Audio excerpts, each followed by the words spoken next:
The coffee shop on Main Street bustled with the morning rush. Baristas yelled names over the hum of conversation and espresso machines. People passed by in suits, headphones in, eyes glued to their phones. But on a quiet bench just outside the shop, an 8-year-old boy sat alone, clutching a tattered backpack with one hand and a crumpled note with the other. David Reynolds had just stepped out of the cafe, latte in one hand and laptop bag slung over his shoulder, when he noticed the child. He almost kept walking. New York had taught him not to interfere, but something about the boy's eyes made him stop. They weren't just sad. They were scared, lost, and something else, determined. "Hey there," David said gently, crouching down. "You waiting for someone?"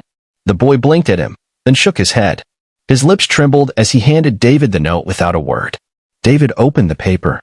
The handwriting was shaky, the ink smudged. It read, "Please help my mom. She's all I have left. She's in the hospital. Tell her I love her. Ethan." David looked up sharply. "Where's your mom, buddy?" "Which hospital?" The boy swallowed hard. "St. Mary's. She got real sick last night. I didn't know what else to do." "Where's your dad?" "He died last year. Car crash." David's heart sank. He had never been a father, never even thought he wanted to be one. But this little boy, sitting all alone in the cold morning air, had stirred something in him he didn't expect. "All right," David said, rising to his feet. "Let's go see your mom." The hospital smelled like antiseptic and quiet panic. Nurses rushed by with charts, machines beeped softly behind curtains, and the world felt like it had slowed down to the rhythm of human fragility. Ethan led David through the halls like he'd done it before. He stopped outside room 412 and peeked in. "She's sleeping," he whispered. She was real tired. David glanced inside. A pale woman in her early 30s lay motionless under thin hospital blankets. Her hair was matted, her skin pale, but her face was beautiful in a soft, quiet way. A single tear slipped down Ethan's cheek. "She's my whole world," he said. Something inside David shifted. He cleared his throat. "Does she have any family? Anyone else looking after her?" "No, just me. But she says I'm enough." His voice cracked. "She works 2 jobs. She never complains. Even when she's tired. Even when she skips dinner so I can eat."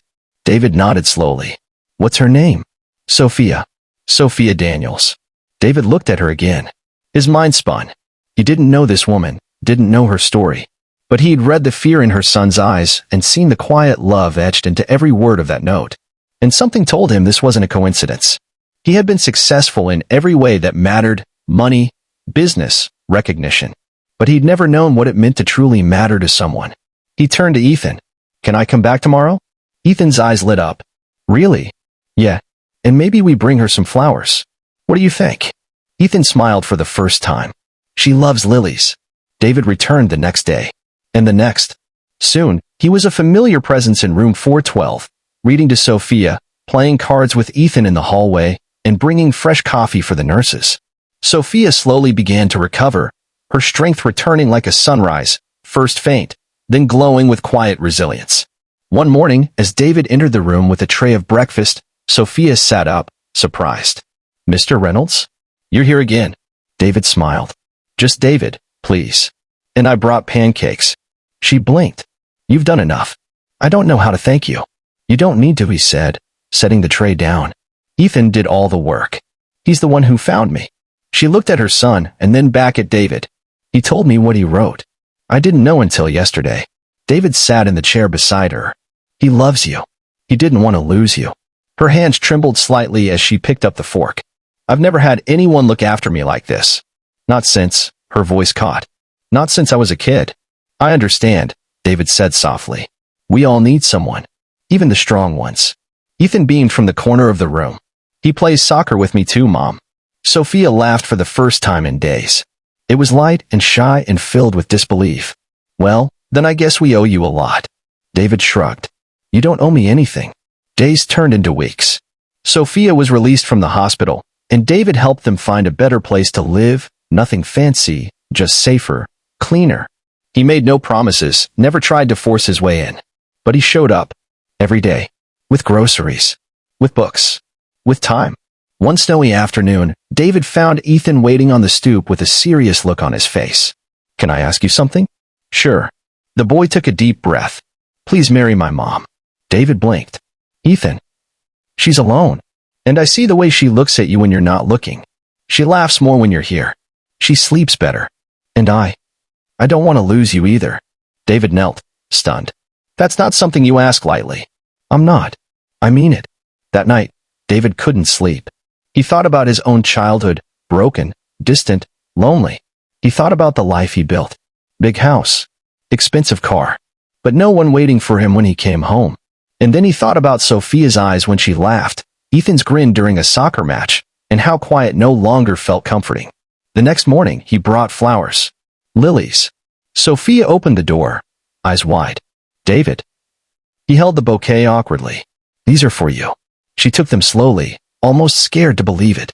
He cleared his throat. Ethan asked me something yesterday, and I told him it wasn't something to decide overnight. But the truth is, I don't want to imagine my days without you two anymore. Her eyes welled with tears. I'm not perfect. I don't know what kind of husband I'd be, but I know I'll never stop showing up. I'll protect you. I'll be there for Ethan. And I'll try, every single day, to be worthy of this second chance at a real family. Sophia didn't answer right away. She looked at him for a long time, searching his face like she was reading a book she never thought she'd hold. Then, with trembling hands, she set the flowers down and whispered, yes. The wedding was small. Just close friends, a few nurses from St. Mary's, and Ethan, who wore a tiny suit and carried the rings with a grin that stretched across the sky. When they kissed under the spring sky, Ethan whispered to himself, she's not alone anymore. And neither was he. And neither was David. They were a family, not by blood, but by choice, by love, by the miracle of kindness showing up when it's needed most.